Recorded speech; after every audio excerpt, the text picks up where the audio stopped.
안녕하세요. 저는 미래보험교권에서 책임근제를 담당하고 있는 강효선이라고 합니다. 오늘은 7월 8일 개강 예정인 실전 모의고사반 오리엔테이션 강의를 시간 관계상 동영상으로 대체하도록 하겠습니다. 먼저 2차 원서 접수 기간이 7월 3일부터 7월 6일까지라고 하니까 이 기간 동안에 꼭 접수해 주시길 바라겠고요. 오늘 준비한 내용의 큰 파트는 한 4가지 정도 되는데요. 먼저 오리엔테이션 강의 일환으로 먼저 수업 방법이라든지 그다음 기출 분석을 좀 해드릴 거고요. 그다음 사례 유형 및 출제 요소를 좀 말씀드리겠습니다. 그다음 세 번째로는 지금까지 나왔던 기출 유형 분석을 통해서 답안 작성 팁을 좀 드릴까 하는데요. 이 부분은 기존에 5, 6월을 수강하신 분들이라면 이미 연습이 되어 있으므로 따로 수강하지 않으셔도 무방합니다. 먼저 오리엔테이션 강의를 시작하겠습니다. 저희 7월 모의고사반의 강의 내용과 이제 특징을 좀 말씀드릴 건데요. 한마디로 5, 6월 반의 심화반이라고 할 수 있겠고요. 그다음에 이번 반은 실제로 그 시험 시간과 동일한 조건 하에서 모의고사 문제를 좀 치러보고 그 이후에 답안을 채점을 해보고 그다음 저에게 제출을 해주고 가시면 제가 채점 및 피드백을 해서 그 다음 주에 돌려드리는 이제 반이 되겠습니다. 문제풀이 같은 경우에는 저는 PPT로 수업을 할 예정이고요. 사례 문제뿐만 아니라 약술 문제 같은 경우에도 여러분들이 이 작성에 굉장히 어려움을 겪고 계시는데요. 먼저 목차를 잡는 방법이라든지 그 목차에 들어갈 간단한 핵심 내용 같은 것들을 전부 요약을 하고 그다음 자세한 내용을 통해서 보여드리도록 하겠습니다. 숙제가 있어요. 네.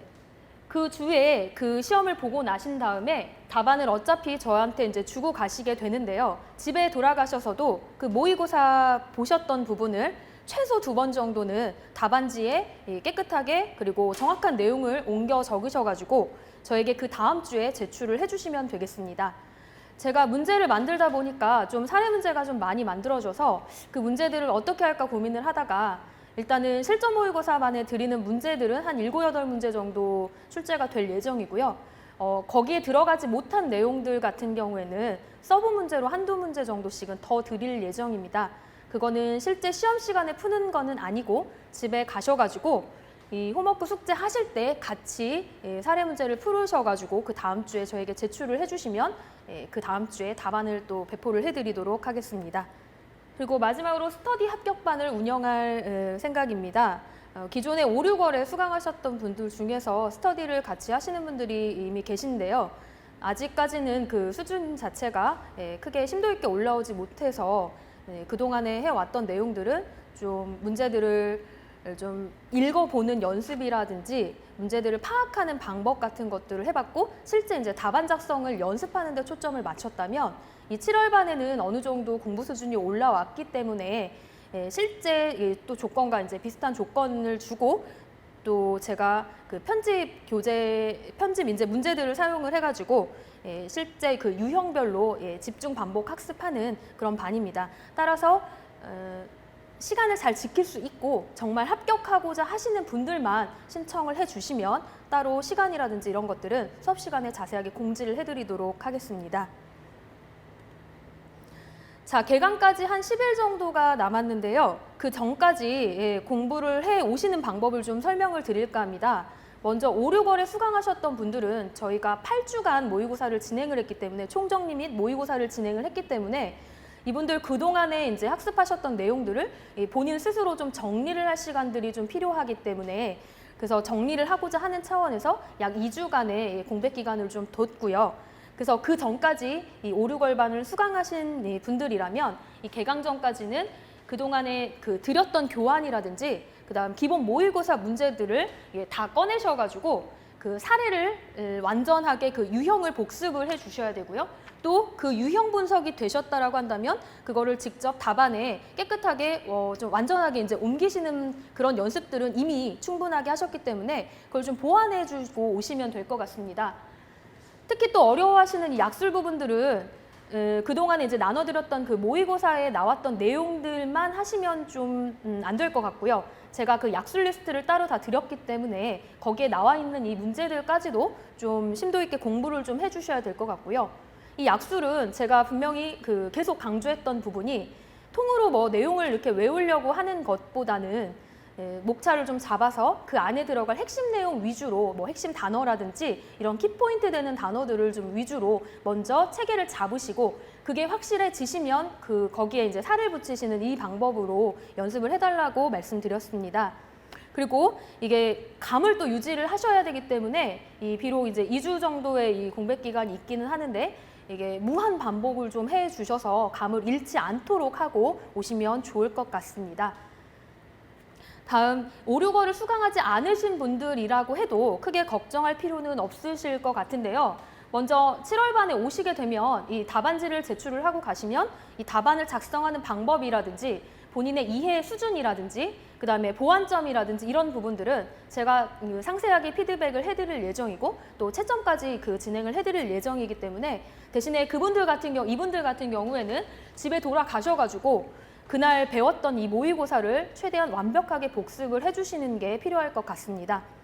저 같은 경우에도 예전에 3종대인 공부를 할 때 저는 7월 실전 모의고사반에 왔는데 그때 저는 이제 그동안에 5, 6월까지는 이제 책으로 좀 공부를 하다가 어느 정도 이제 모의고사에 가면 이제 좀 쓸 수 있겠거니 생각을 하고 실제로 왔는데 이게 책으로 읽는 것과 실제 공부를 했던 내용들을 문제에 적용을 시키고 목차를 구성하고 하는 거는 좀 다른 이렇게 영역인 것 같더라고요. 그래서 실제로 채점을 해서 받았는데 저한테 좀 기초가 부족하다고 이렇게 빨간 펜으로 크게 써주셨던 기억이 나요. 근데 저는 대신에 그때 이제 돌아가서 정말 일주일 동안 학원 가기 일주일 동안 그 문제를 정말 수십 번을 썼던 것 같아요. 대신에 단순히 이렇게 반복해서 쓰는 것보다도 그 문제를 풀기 위한 필요 이제 약술 같은 것들 다시 책을 통해서 열어보고 그 문제들도 제가 오늘은 잘 썼는데 내일 되면 또 이게 어떻게 될지 모르기 때문에 내일 되면 또 기계적으로 또 쓰고 해서 최종적으로 여러 번 반복 학습을 했던 기억이 납니다. 그래서 그 해에 합격할 수 있었던 것 같으니까 여러분들도 아직 이 답안 작성이 좀 부족하시고 하시는 분들이라고 해도 저와 같은 이런 경험도 있으니까 참고하셔가지고 아직 남은 기간이 그래도 2달은 좀 안 되지만 충분한 기간이 있으니까 연습을 하면 될 거라고 생각합니다. 또 부족한 부분은 스터디반을 통해서 보완하실 수 있으니까 참고해 주시면 좋으실 것 같고요. 또 이 미수강생분들 말씀드린 대로 약술 부분이 굉장히 뒷부분에 설명을 드릴 텐데 약술이 시험에 좀 많이 나오고 있어요. 그래서 답안에 이게 머릿속에 이제 있는 내용보다도 이 머릿속에 있는 내용을 실제 답안지에 옮겨 적는 게 훨씬 더 중요하므로 실제 2차 답안지에다가 좀 작성을 여러 번 하고 올 것을 추천드리도록 하겠습니다. 답안 작성 방법을 조금 구체적으로 설명을 드리도록 할게요. 먼저 문제를 보시면 이제 제일 중요한 것은 이 출제자가 의도하는 내용이 무엇인지에 대한 내용을 여러분들이 정확하게 파악을 하셔가지고 그 내용과 관련된 내용을 기술을 하는 게 제일 중요하다고 생각을 합니다.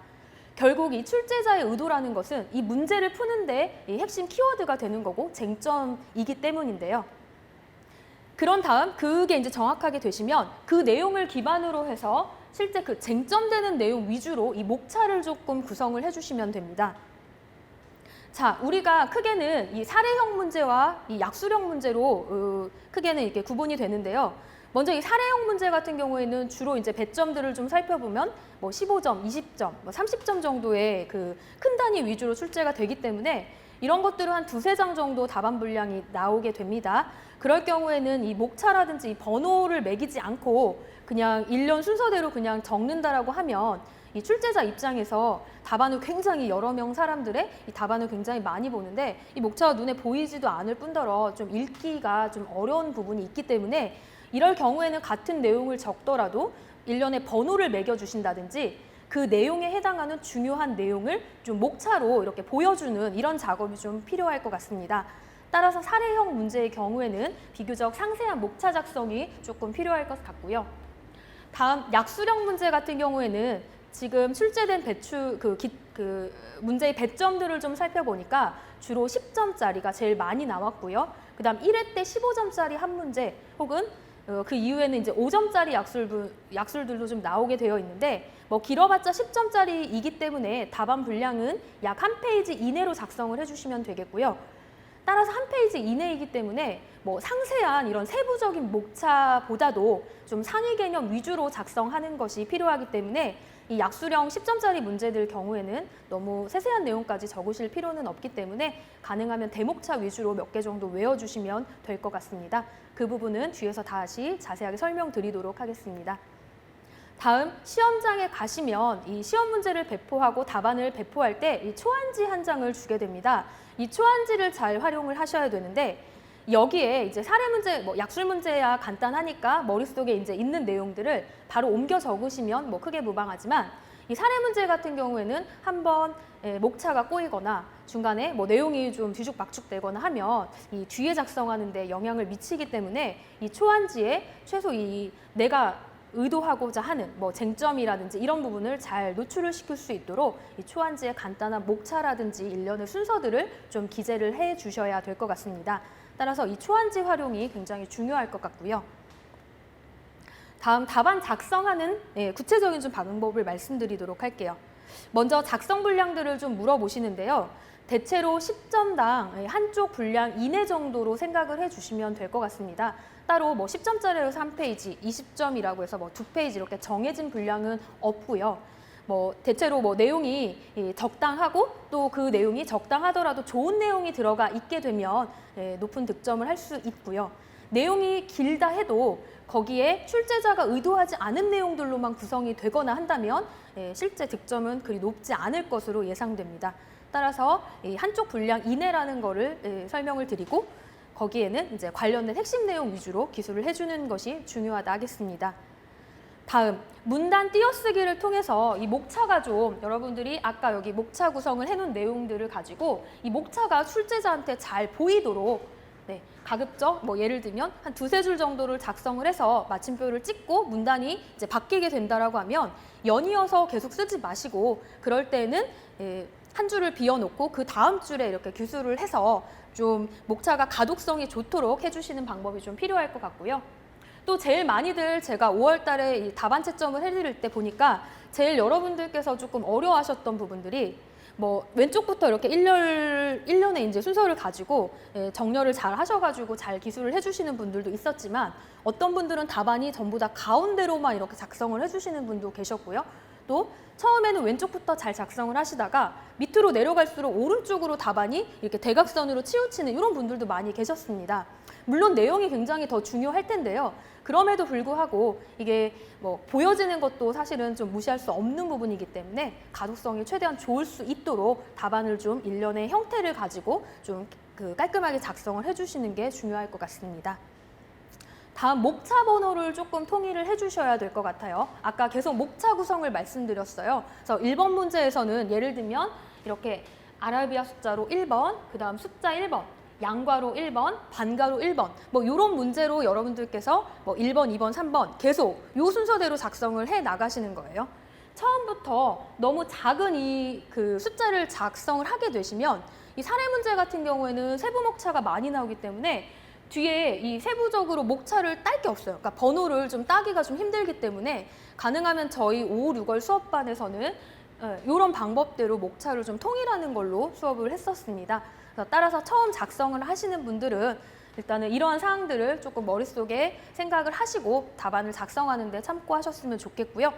그다음 마지막으로 글씨를 출제자가 알아볼 수 있도록 좀 크게 또박또박 작성을 해주실 것을 이렇게 권해 드립니다. 이게 저 같은 경우에는 5, 6월에 이제 제가 이제 수업을 했던 반이고 그다음 저와 이제 관련 있는 분들이기 때문에 이분의 글씨를 잘 못 알아봐도 이런 내용으로 썼겠거니 하고 제가 추측을 하면서 그래도 좀 호의적으로 점수를 잘 드릴 수 있지만 이 채점자들 같은 경우에는 뭐 한두 명 답안을 보는 게 아니고 또 뭐 몇천 명의 답안을 뭐 이렇게 굉장히 양을 이렇게 많이 보기 때문에 일단은 가독성이 좋지 못하면 이게 무슨 내용인지 불분명하면 점수를 막 저처럼 이렇게 추측을 해가지고 주기가 힘들어요. 그래서 아무리 내용이 좋아도 그거를 읽지 못한다면 그거는 큰 실수이기 때문에 가능하면 이 글씨 연습도 좀 병행을 해주시면 좋을 것 같습니다. 자, 이러한 방법으로 실제 답안지를 작성을 하는 방법을 좀 보여드릴게요. 제가 작성을 했었던 것 같은데요. 학생분들이, 수험생분들이 답안을 실제 작성을 할 때 저도 옆에 앉아서 이 문제를 좀 작성을 해봤는데 제가 사실 원래 생각했던 의도는 좀 이 안에 목차를 좀 나눠서 뭐 법률상 배상 책임, 뭐 약관상 보상 책임, 지급보험금 산정 이렇게 크게 세 파트 정도로 나누어서 목차를 작성을 하려고 했는데 제가 잠깐 다른 생각을 하다가 이 목차가 꼬이고 번호를 제대로 못 적어가지고 그래서 막 두 줄을 긋고 좀 지저분하게 하는 것보다는 그래도 연이어서 작성을 하는 게 나을 것 같아서 제가 그냥 기재를 해봤는데 사실은 이렇게 해도 뭐 크게 뭐 나쁜 답안은 아니라고 생각을 합니다. 일단은 아까 제가 말씀드렸던 대로 한 3-4줄 정도를 작성을 하고 문단이 끝나게 되면 좀 한 줄을 비워가지고 좀 가독성이 좋게 이렇게 한 부분은 괜찮은데요. 요 같은 내용이라고 한다면 요 안에서도 좀 세부적인 목차를 조금 따주시면 훨씬 더 가독성도 좋을 뿐만 아니라 그 목차만 읽어봐도 그 해당하는 내용을 어떤 걸 기술을 했는지 알 수 있기 때문에 출제자한테 조금 더 쉽게 어필을 할 수 있을 것 같습니다. 자, 다음 답안 같은 경우에는 아까 답안과 조금 상반되죠.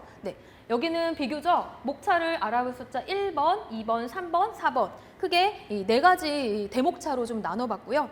말씀드렸던 대로 소 항목이 들어간다라고 하면 숫자 1, 숫자 2 이렇게. 그래서 이게 10점짜리 약술이기 때문에 이분이 쓰신 건 10점짜리 약술이기 때문에 뭐 세부적으로 양가로 1번, 뭐 반가로 1번 이런 것까지는 제가 하위 개념 정도까지는 필요 없다라고 말씀을 드렸어요.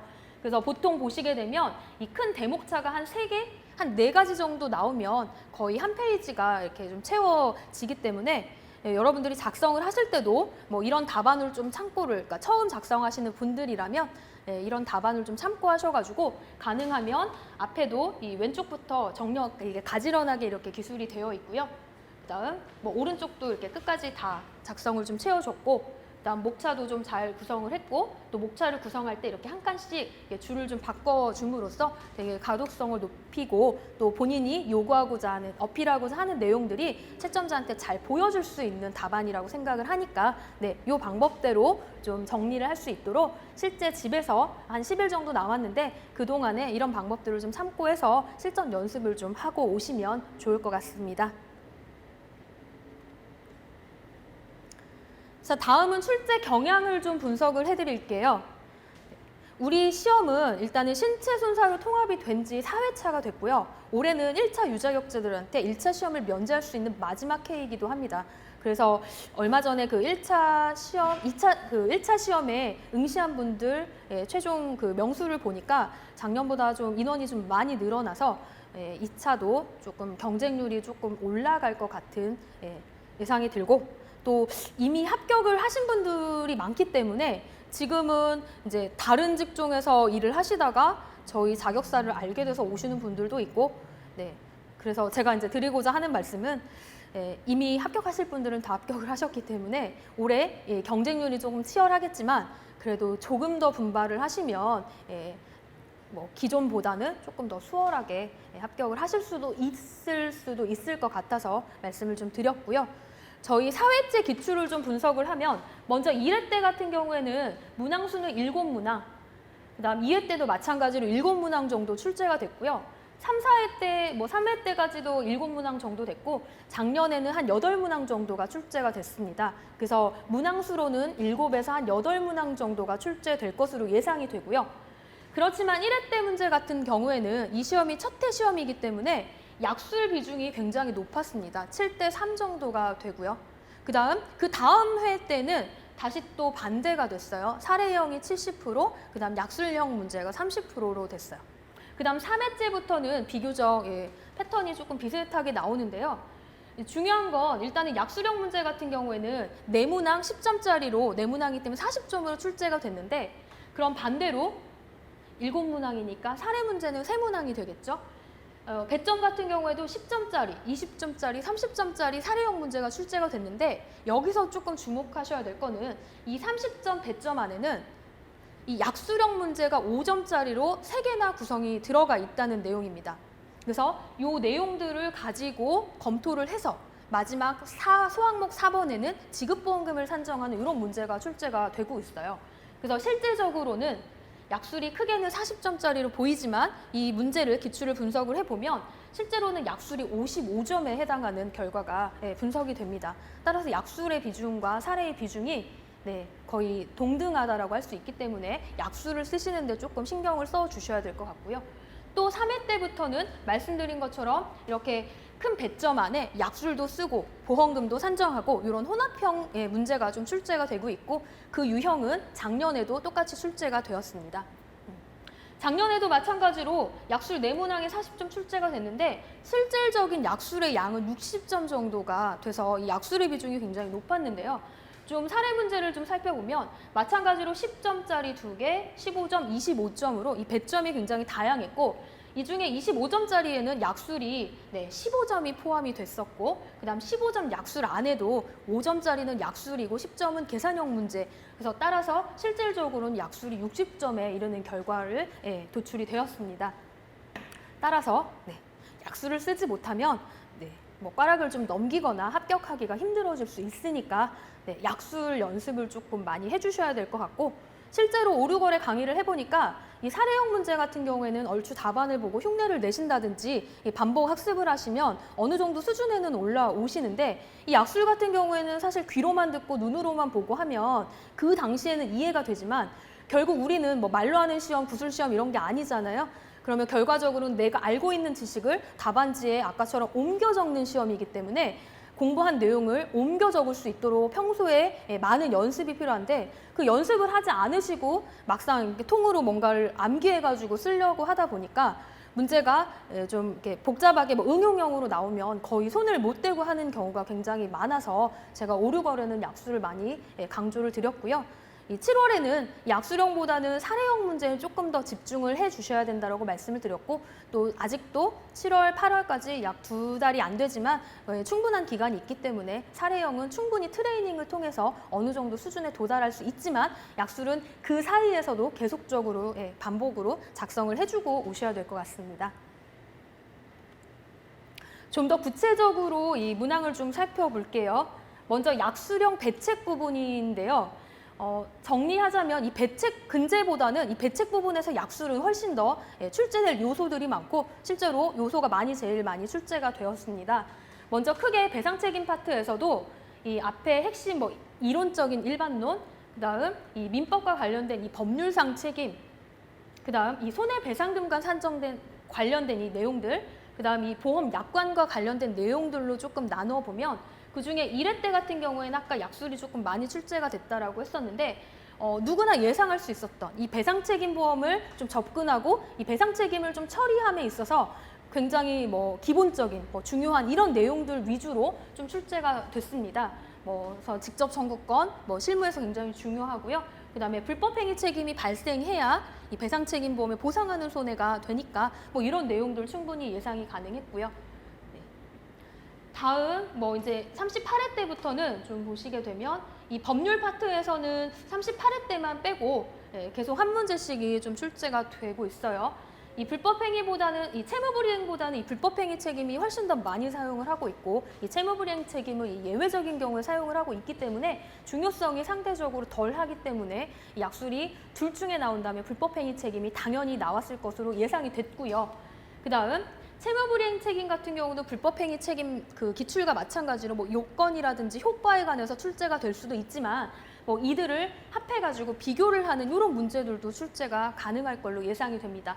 또 이 불법행위와 이런 그 채무불이행 책임 이런 거를 논할 때 이들에 적용되는 이 책임에 근거되는 법리가 이제 과실 책임이냐 무과실 책임주의냐 이런 내용들을 여러분들이 다 학습을 하셨을 텐데 이런 내용들 워낙 중요하니까 아직 기출이 안 돼 있기 때문에 얘네들을 비교하는 문제들도 한번 준비를 해 보시면 좋을 것 같고요. 그다음 특수불법행위 책임은 755조에서 760조까지의 규정인데 지금 39회와 40회 작년까지 연속으로 기출이 됐었습니다. 나왔다고 해서 또 이제 안 나오리라는 보장은 없고요. 안 나왔던 것들 중에서 좀 중요한 내용은 760조 연대 책임이라든지 또 758조 공작물 책임 같은 것들은 워낙에 이제 사례 문제에 많이 적용이 되기 때문에 그런 것들은 약술로도 준비를 해주시면 좋을 것 같고요. 또 그 약술 내용을 알면 사안의 검토에다가 옮겨 적으실 수 있기 때문에 그런 내용들 위주로 공부를 해주시면 좋을 것 같습니다. 다음 특별법이라든지 기타 유형의 특수불법 행위 책임편을 좀 살펴보면 38회 때 이 제조물 책임법에서 이 제조물의 결함에 대해서는 약술이 나온 적이 있고요. 그 이후로는 뭐 의료가후 책임이라든지 제조물 책임, 뭐 환경책임법 이런 데에서는 아직 기출이 없습니다. 다음 손해배상금을 산정하는 파트에서는 약술 요소가 크게 많지는 않은데요. 먼저 이 일실이익 같은 것들을 산정을 할 때, 피해자 일실이익을 산정을 할 때 뭐 급여소득자, 사업소득자, 뭐 일반 무직자라든지 이런 사람들의 소득을 어떻게 적용할 것인지는 당연히 그 내용을 알고 있어야 문제에 옮겨 적을 수 있으므로 이런 것들은 한 15점짜리로 이미 기출이 됐고, 또 이 외에 만약에 손배금 산정 파트에서 문제가 나올 수 있는 것들은 좀 쓸만한 내용들은 일실이익 산정할 때 이 소득상실설과 노동능력상실설을 비교하는 거, 그 다음 중간이자 공제를 할 때 적용하는 이 호프만 계수랑 라이프니츠 계수를 뭐 비교하는 뭐 이런 정도는 출제가 가능할 것 같습니다. 다음은 이제 우리가 결국에는 중요한 건 이 사례형 문제에서 지급보험금을 이제 산정을 해야 되기 때문에 이 약관 부분이 굉장히 약술이 제일 많죠, 보시기에도. 그래서 이 약관도 이 약관을 적용하는 데 있어서 일반 이론 부분을 조금 살펴보면 먼저 이 담보 기준, 이 사고를 어떤 기준으로 보상을 할 건지 뭐 배상 청구 기준 증권, 손해사고 기준 증권과 관련된 이 약술이 벌써 2번이나 기출이 됐고요. 그다음에 나머지 이 보상 관련된 용어, 뭐 신체 장애, 뭐 재물 손해가 뭔지, 보험 사고, 뭐 일회의 사고의 정의, 뭐 이런 내용들도 간단한 약술로 조금 출제가 될 수 있으니까 이 개념 정의 같은 것들도 한번 신경 써 봐주시고요. 또 책임보험의 분류 같은 것들도 약술이 가능한 게 뭐 예를 들자면 우리가 다 공부하고 있는 거는 제3자 배책과 보관자 책임 같은 것들이 비교하는 이런 문제 가능하고요. 뭐 일반 배상 책임과 이 전문직업 배상 책임 보험 같은 거 이 비교 약수라는 문제도 가능하니까 아직 기출이 없습니다. 그래서 따라서 조금 신경 써 주시면 좋을 것 같고요. 나머지 이제 주로 우리가 배우는 거는 전부 다 영업 배상 책임 보험인데요. 이 영업 배상 책임 보험의 보통 약관 부분에서 지금 3번이나 지금 출제가 됐습니다. 뭐 손해방지 의무 같은 것들 기출이 됐고요. 그다음 각종 이 특별약관에서는 지금 약관 쓰는 내용은 한 문제만 출제가 됐는데 이때는 학교 경영자 특약을 뭐 보상하는 손해를 써라 뭐 이런 내용들이 출제가 됐어요. 그래서 사실은 이 특별약관 같은 경우에는 크게 어렵지가 않은 게 일단은 우리가 다 공부를 하는 거는 제3자에게 입힌 신체장애를 보상을 하는 거라서 이 앞에 학교 경영자 대신에 뭐 시설의 소유, 사용, 관리하는 자, 뭐 체육시설업자가 관리하는 뭐 시설, 그런 데서 발생한 신체장애와 재물손해를 보상한다. 이 내용을 다 만들어서 쓸 수 있기 때문에 크게 특별약관은 공부하시는데 어려움이 없을 걸로 예상이 되고요. 나머지 의무배상 책임 같은 경우에는 사실 실무에서는 그렇게까지 이 의무배책들이 전부 다 이제 화재라든지 가스 사고라든지 빈도는 적지만 한번 사고가 발생하면 이 심도가 높은 것들이 주로 의무배책으로 지정이 되는데 이 클레임이 이런 일반 배책보다는 크게 많지는 않아서 이 중요도는 떨어지는데 실제 시험에서는 좀 문제가 아무래도 내기가 좋아요. 이 뭐 법령의 한도라든지 이 지급 기준들이 세부적으로 들어가 있기 때문에 문제가 출제하기가 좋아서 그런지 연속으로 지금 계속 화재 쪽에서 출제가 되고 있고요.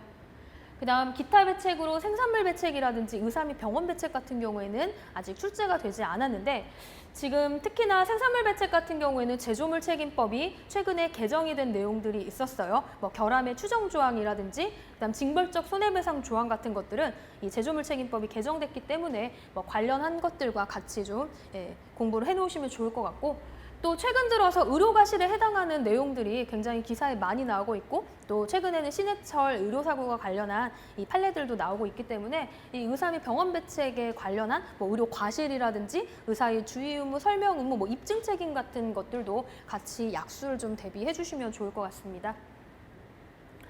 그다음 개인배상책임보험으로는 일상생활배상책임보험 특약을 들 수 있는데 작년에 가족일배책 특약에 이 피보험자의 범위를 쓰고 미성년자의 불법행위 책임을 어떻게 적용할 것인지에 대한 이 약술 문제가 기출이 된 적이 있습니다. 그다음 마지막으로 이 영문배상 책임 중에서도 그 CGL 보험 같은 경우에는 1회 때 이 보상하는 뭐 범위라든지 이런 것들을 이 비교해서 적는 이 문제가 출제가 됐기 때문에 그 이후로 우리의 시험 범위에 자동으로 들어가기 때문에 이 파트에서 문제가 만약에 나온다라고 하면 약술 문제가 나온다라고 한다면 이 국문 영업배상 책임보험의 군해치료비 추가 특약과 그다음 CGL 보험의 커버리지 C와 뭐 비교하는 문제, 국문 영배책의 전체적인 보상하는 뭐 법률상 손배금과 비용 손해, 그리고 CGL 보험에서 보상하는 손해와 그다음 추가 지급 조항을 뭐 비교 약수라는 이런 문제들이 출제가 가능할 것으로 예상이 됩니다. 다음은 근제 파트예요. 근제는 아까 배책보다는 약술 내용이 상대적으로 훨씬 더 내용을 기술할 것도 별로 없고 그렇기 때문에 약술된 내용들이 기출된 내용들이 좀 적습니다. 먼저 크게는 결국엔 중요한 건 우리는 약관을 보고 약관에서 얼마의 보험금을 지급하는지가 중요한데 이것들을 보기에 앞서서 이와 관련된 이 법이라든지 일반 이론들 같은 경우에도 크게 많지는 않은데요. 먼저 출제가 되었던 거는 작년에 산재법 특례 조항에서 특수 형태 근로 종사자에 대해서 약수를 쓰라고 했던 문제는 기출이 됐고 그거 제외하면 그 해외 파견 근로자에 대한 뭐 국외 사업에 대한 특례 이런 것들은 조금 외워두시면 사내 검토를 작성을 하실 때 많이 써먹을 수 있기 때문에 그런 내용 정도는 외워두시면 좋을 것 같습니다. 그다음 안전배려 의무로서 이 EL 특약에서 사업주의, 그러니까 즉 피보험자의 법률상 손해배상 책임이 발생하는 경우 EL 특약에 보상하는 손해가 되기 때문에 그때 제일 많이 거론되는 것이 이 민법 390조 계약 책임인데요. 이 안전배려 의무는 이 근로계약상의 이 신식상 부수 의무로서 인정되는 개념이고 그를 위반하면 우리는 민법 390조 채무불이행 책임에 적용을 받잖아요. 그래서 중요하고 많이 쓰이기 때문에 이미 기출이 됐고요.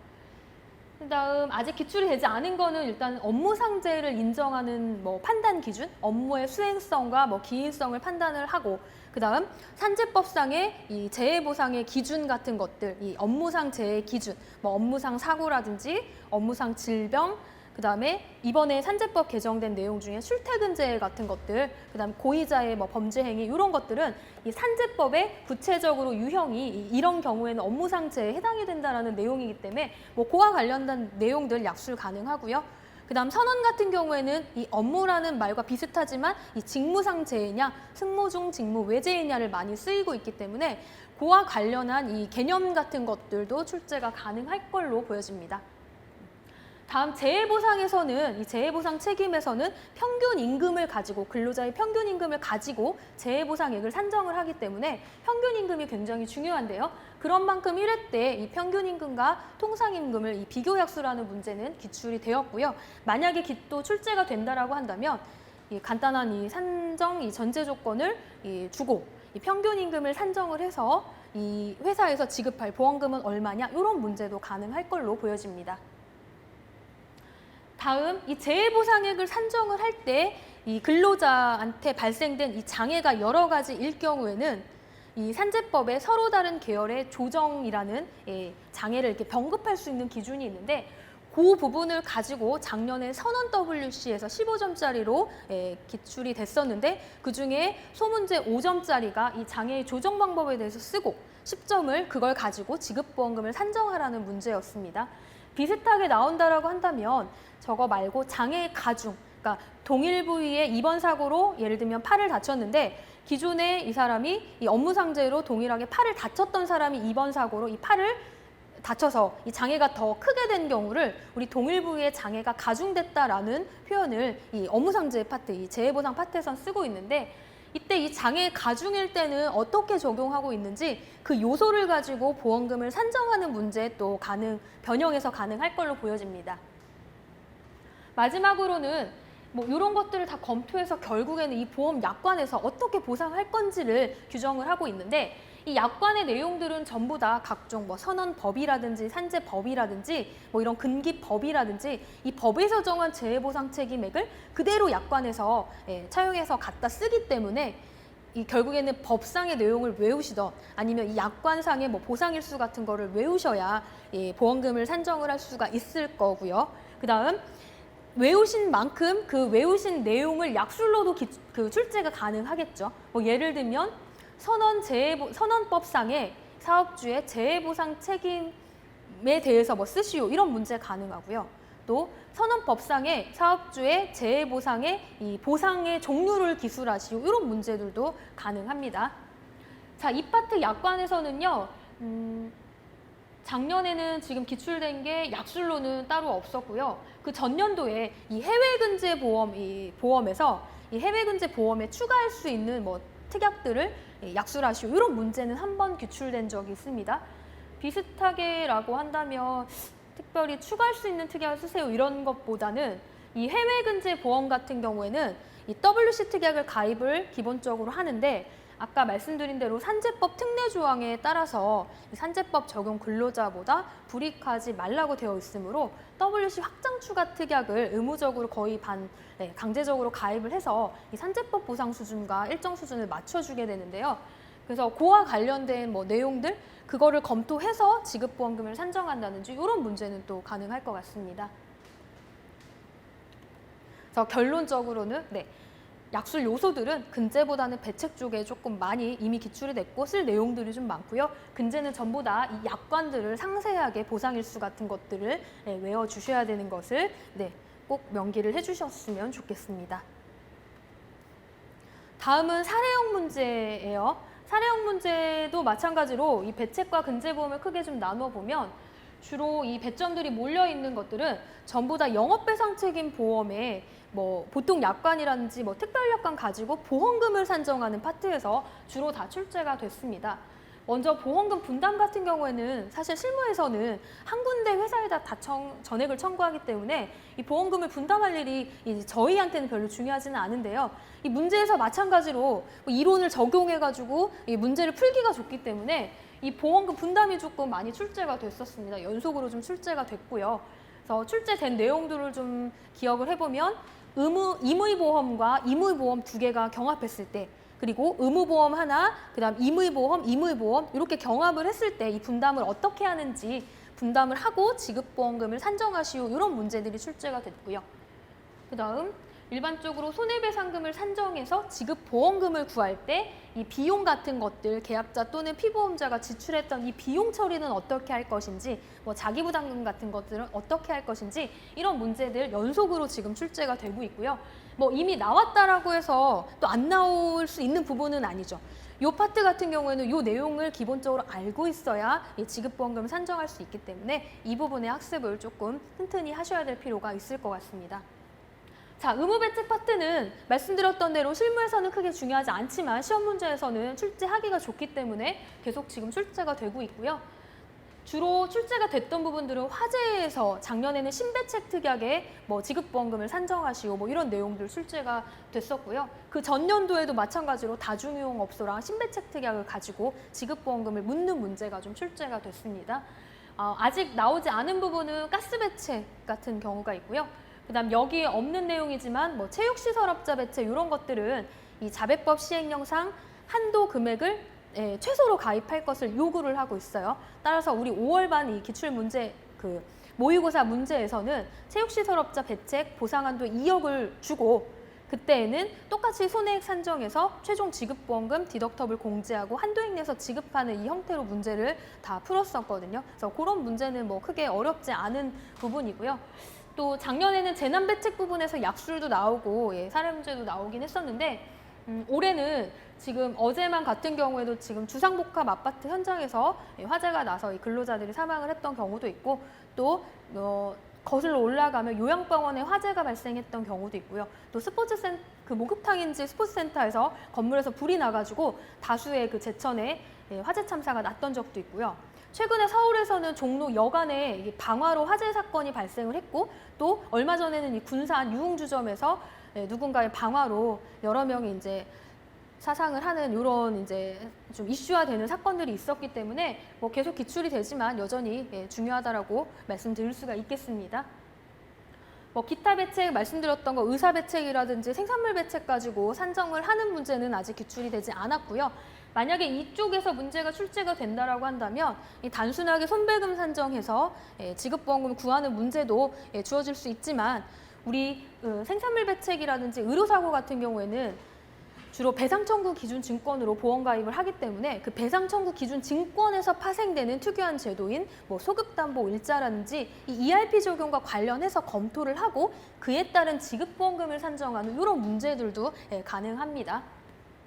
나머지 이제 근제보험 파트에서는요, 제일 실무에서 많이 사용을 하는 것이 이 산재 근로자가 산재보험 처리를 하고 사업주가 EL 특약을 가입했다라고 한다면 이 EL 특약에서 청구할 수 있는지가 사실 실무에서 제일 많은 이 사례 유형인데요.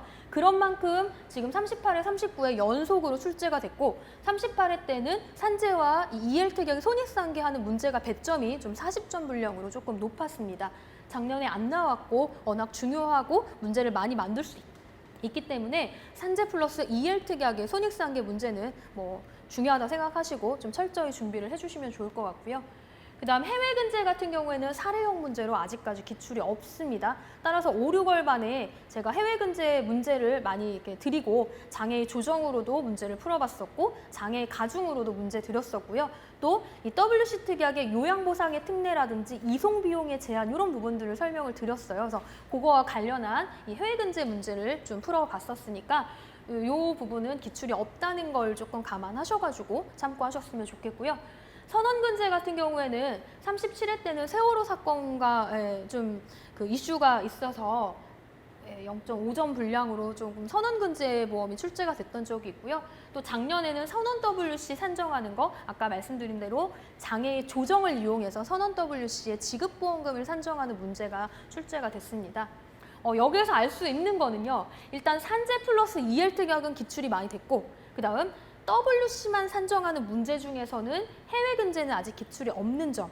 그다음 WC 플러스 EL 특약은 아직까지는 기출된 바가 없기 때문에 그 문제가 출제가 되려면 배점이 30점 이상으로 조금 배점이 높기는 하지만 여러분들이 충분히 이 산재 플러스 EL 특약을 공부하시고 WC만 따로 공부를 하시고 하면 이 WC 플러스 EL 특약 이 문제까지도 이 커버가 가능하시니까 그 부분 염두하셔가지고 공부하실 때 제가 오늘 설명드린 내용을 좀 참고하셔서 이 본인만의 뭔가 이 공부 그 틀이라든지 이런 것들을 조금 기반으로 하셔서 철저히 대비를 해주시면 좋을 것 같습니다. 이게 1회 때야 좀 어느 정도 중요하고 큰 부분들에서 기출이 나올 것, 출제가 될 것으로 이게 누구나 이게 예상이 가능해서 비교적 문제를 맞추기가 굉장히 중요한 게 좋은데요. 이게 지금 우리가 5회째 차가 이제 접어들었고 이미 중요한 내용들이 조금 많이 기출이 됐기 때문에 그 부분들에서 또 나올 수도 있고 혹은 그 부분을 뭐 변형해서 문제가 또 출제가 될 수 있고 혹은 그 문제 말고 안 나온 문제들이 또 출제가 될 수 있기 때문에 비교적 여러분들께서 좀 상세하게 공부를 해주셔야 할 필요성이 있을 것 같습니다. 네, 다음으로는 계산형 출제 요소 및 유형 분석을 조금 설명드리겠습니다. 네, 쉬었다가.